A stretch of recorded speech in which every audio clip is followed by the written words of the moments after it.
বন্ধুরা, সম্প্রতি চীন এমন একটি দাবি করেছে যে যার কারণে চীন সারা বিশ্বের সামনে তামাশা হয়ে উঠেছে এবং এই দাবির সময় চীন বলেছে যে আমরা ফিলিপাইনের ১২টির মধ্যে ১২টি ব্রহ্মোস ক্ষেপণাস্ত্রকে গুলি করে ধ্বংস করে দেব। আসলে পুরো বিষয়টি এরকম যে সম্প্রতি চীন একটি সিমুলেশনের আয়োজন করেছে, যেখানে আপনি সিমুলেশনটিকে এক ধরনের ভিডিও গেম হিসাবে বিবেচনা করতে পারেন। যেখানে চীন এটা দেখানোর চেষ্টা করেছে যে যখন ফিলিপাইন আমাদের বিমানে তার ১২টি ব্রহ্মোস ক্ষেপণাস্ত্র নিক্ষেপ করবে, তখন আমাদের বিমানবাহী জাহাজ ফিলিপাইনের ক্ষেপণাস্ত্র ঘাঁটিতে ২০ থেকে ৩০টি ইন্টারসেপ্টর মিসাইল নিক্ষেপ করবে, যার কারণে আমরা খুব সহজেই ব্রহ্মোস ক্ষেপণাস্ত্রগুলিকে ধ্বংস করতে সক্ষম হব।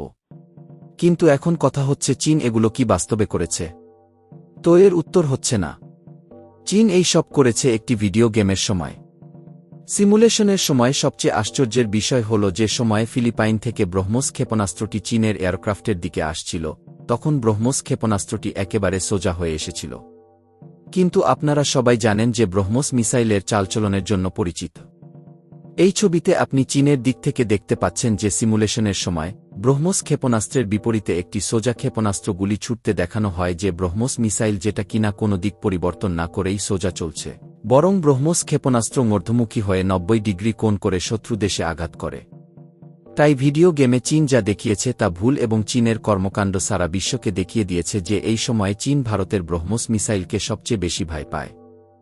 আর এই সময়ে চীন যদি ব্রহ্মোস ক্ষেপণাস্ত্রের পারফরম্যান্স সম্পর্কে জানতে চায়, তাহলে চীনের উচিত প্রথমে ইউক্রেন ও পাকিস্তানের সঙ্গে যোগাযোগ করা।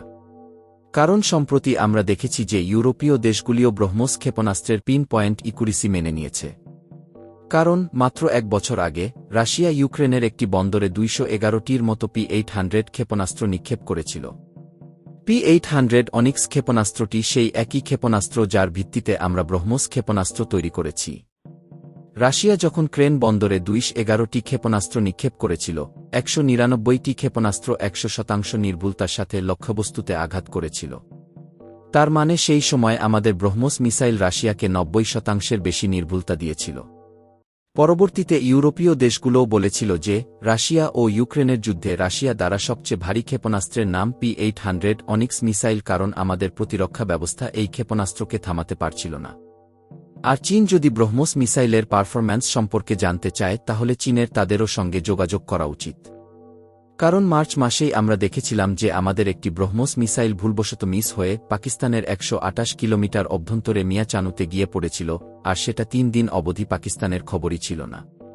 পাকিস্তানও জানতে পারেনি যে কোনো ক্ষেপণাস্ত্র তাদের দেশে ঢুকেছে। আর বর্তমানে যেখানে কিনা সেই চীনেরই ইন্টারসেপ্টর প্রতিরক্ষা ব্যবস্থা পাকিস্তানের অভ্যন্তরে মোতায়েন রয়েছে। এর থেকে এখন আপনিও এটি বুঝতে পারেন যে অস্ত্রের মান কেমন।